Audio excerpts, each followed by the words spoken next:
Saya Karissa Amanda. Di sini saya akan menjelaskan proses penyebaran dan adaptasi Islam di Asia Tenggara atau Nusantara.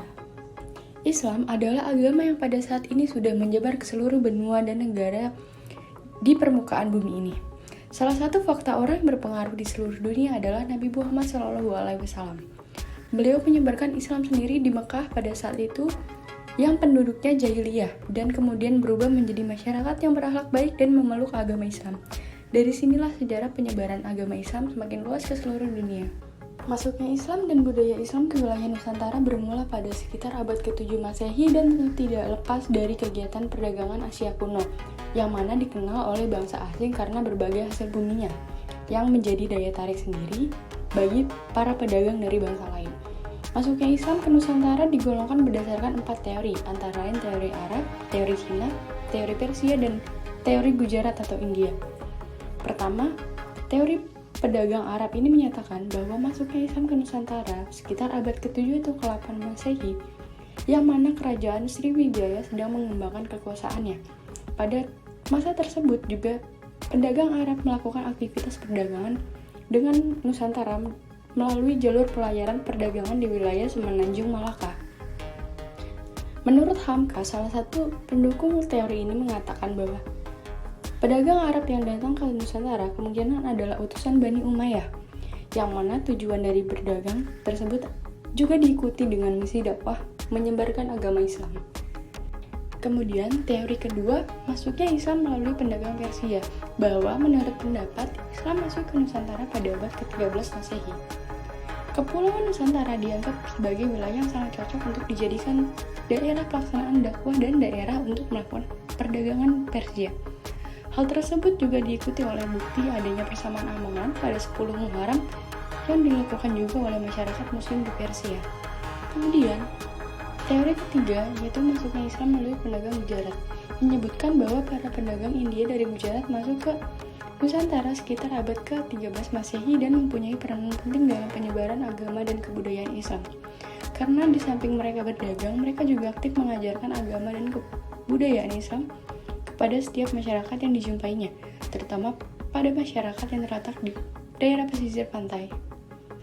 Dan yang terakhir ada teori Cina. Masuknya Islam ke Nusantara juga diyakini bersamaan dengan banyaknya migrasi orang-orang Cina Muslim ke Asia Tenggara, terutama wilayah Nusantara yang kebanyakan memasuki wilayah Sumatera bagian selatan pada abad ke-8 atau ke-9 Masehi. Saya Shalani Alemina akan membahas mengenai adaptasi Islam di Asia Tenggara. Dalam hal ini, adaptasinya menggunakan budaya lokal untuk menampilkan wajahnya yang ramah dan toleran. Hal ini juga digunakan untuk memperkaya hasanah pengalaman keislamannya. Dengan adanya perbedaan, menurut Marshall Hodgson, yang dimana mosaik memberikan keindahan gambar Islam dalam bentang budaya yang berulang, sehingga tidak heran bahwa Asia Tenggara memiliki variasi karakter keislaman yang khas. Dalam Asia Tenggara juga Islam menjadi agama mayoritas di dalam 3 wilayah utama, yaitu Indonesia, Malaysia, dan juga Brunei Darussalam. Selanjutnya ada negara Brunei yang dimana dikenal dengan Kerajaan Brunei yang pada abad ke-7 dan ke-8 Masehi. Hal ini juga diketahui Brunei mengalami adanya reformasi pada abad ke-20 yang dimana mencakup masalah pendidikan, penegakan hukum, administrasi Islam, dan juga perubahan keagamaan di Brunei. Bahkan diketahui bahwa populasi umat Islam meningkat 80 hingga 90% karena hal ini Brunei menjadikan Islam menjadi ideologi suatu negara. Selanjutnya ada pada negara Thailand, di mana diketahui bahwa pemerintah Thailand menerapkan kebijakan asimilasi budaya untuk mengekang kebebasan hidup masyarakat Muslim Thailand. Hal ini juga diketahui untuk menjadikan Thailand memiliki identitas dan kebudayaan tunggal negara, yaitu Thai Buddha. Masyarakat Muslim di Thailand pun juga dianggap sebagai orang Hek, yang dimana diartikan sebagai tamu. Hal ini dikarenakan orang-orang Muslim dari Thailand itu sebagian orang Melayu. Selanjutnya masuk pada negara Indonesia. Pada daerah Jawa, Islam menciptakan tradisi besar yang baru. Hal ini menyebabkan adanya 3 varian dalam bentuk Islam, yaitu Santri, Abangan, dan Islam Kejawen. Lalu juga ada pun adaptasi Islam di Aceh, di mana Aceh dikenal sebagai Serambi Mekah. Hal ini mulai dari struktur masyarakat hingga cara kesenian dipengaruhi dari kebudayaan Islam. Kemudian ada pun juga dari wilayah Gorontalo, yang dimana Islam masuk dengan tanpa paksaan dan juga melalui metode dialektik.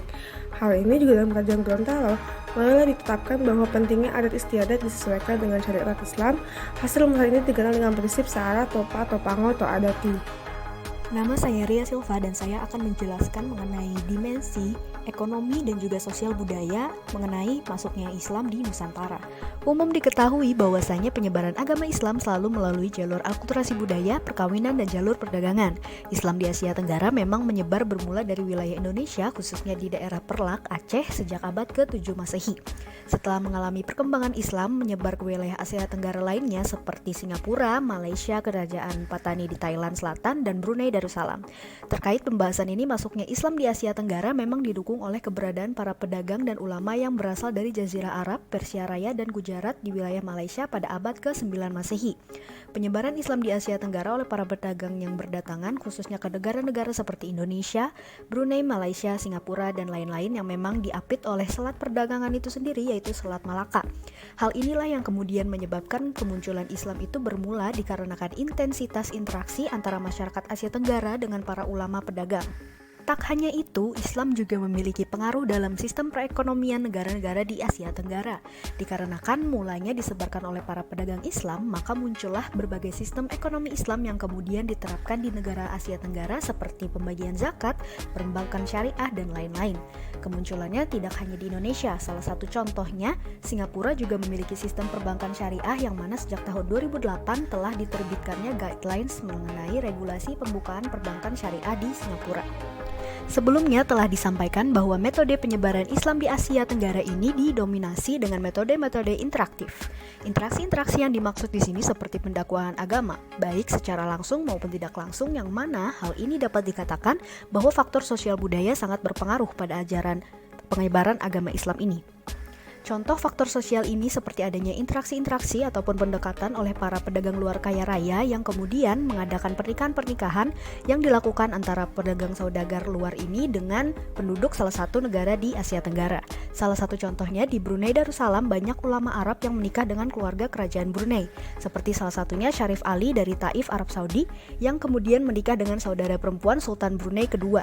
Hal ini kemudian menjadikan agama Islam sebagai agama resmi negara Brunei, dan melalui jalur perkawinan inilah yang dapat kemudian memperluas penyebaran dikarenakan keturunan-keturunan yang dimiliki tentunya juga akan memeluk agama Islam.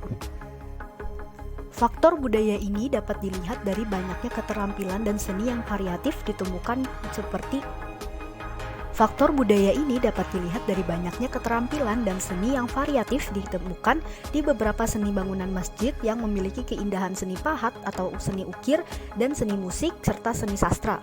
Berbicara mengenai faktor budaya sendiri, memanglah lekat penyebarannya dengan negara-negara Melayu. Contohnya di Indonesia, yaitu Wali Songo yang mengajarkan Islam melalui pendekatan budaya, yaitu seperti pertunjukan wayang dengan tujuan agar mudah diterima oleh kalangan masyarakat. Uniknya, penyebaran melalui wayang ini, para wali songo, salah satunya Sunan Kalijaga, itu memiliki strategi bahwasanya siapa yang ingin menonton pertunjukannya maka harus mengucapkan 2 kalimat syahadat agar bisa menonton pertunjukan wayangnya tanpa dipungut biaya sepersen. Baik, selanjutnya saya sendiri, Revi Amanda, saya akan menjelaskan dimensi politik masuknya proses dan penyebaran adaptasi Islam di Nusantara.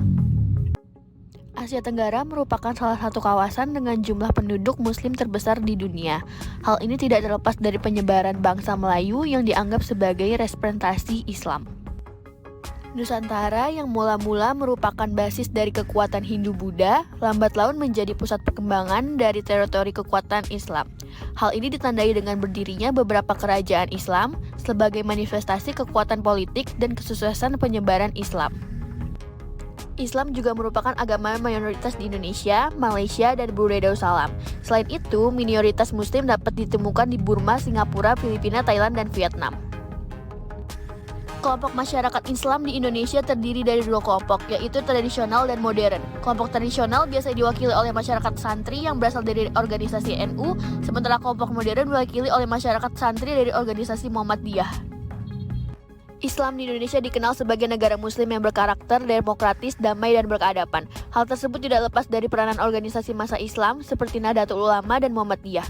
Wakil Menteri Luar Negeri RI menyebutkan NU dan Muhammadiyah memiliki peran penting dalam pembangunan demokrasi dan perdamaian di Indonesia. Tak hanya itu, keduanya juga terlibat aktif dalam membangun perdamaian di dunia. Dengan demikian, organisasi NU dan Muhammadiyah berperan dalam berbagai bidang, yakni pendidikan hingga politik. Muhammadiyah merupakan organisasi yang bertujuan mengembalikan seluruh penyimpangan yang terjadi dalam proses dakwah. Istilah Nusantara menggambarkan kesatuan geografi antropologi yang terletak di antara benua Asia dan Australia, termasuk semenanjung Melayu. Asia Tenggara merupakan salah satu kawasan dengan jumlah penduduk muslim terbesar di dunia. Hal ini tidak terlepas dari penyebaran bangsa Melayu yang dianggap sebagai representasi Islam. Saya Lestari Rosalina Kumar ingin membahas tentang studi kasus di Nusantara. Islam yang menjadi agama mayoritas di 3 wilayah utama Asia Tenggara, yakni Indonesia, Malaysia, dan Brunei Darussalam, menjadi faktor penting dalam proses sosial, budaya, politik, dan pendidikan. Sementara di beberapa wilayah seperti Singapura, Filipina, Thailand, Myanmar, Kamboja, di mana muslim ini berada pada posisi minoritas.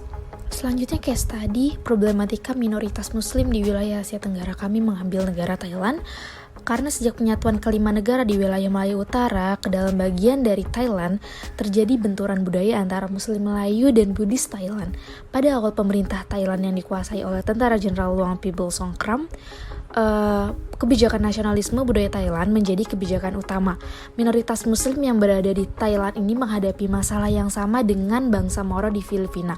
Problem yang dihadapi kaum muslim di Thailand dan Filipina adalah problem kelompok minoritas yang harus hidup berdampingan secara damai dengan non-muslim. Problematika tidak hanya muncul di negara yang minoritas penduduk muslim, tapi di negara mayoritas penduduk muslim, kekuatan politik Islam Nusantara, khususnya Indonesia, pernah mengalami masa suram saat hadirnya para penjajah dari barat. Dimulai dengan munculnya Portugis, Inggris, dan Belanda. Semuanya menutup akses institusi Islam untuk mengembangkan diri. Di Indonesia sendiri, kelompok religius itu saling berbeda pandangan setelah kemerdekaan. Sebagian kelompok sudah merasa puas dengan kemerdekaan Indonesia, namun sebagian yang lain masih menyimpan ambisi dan menjadikan Indonesia sebagai negara Islam. Perbedaan pandangan tersebut menyebabkan kelompok Islam tercerai-berai dan berdampak pada kurangnya dukungan publik.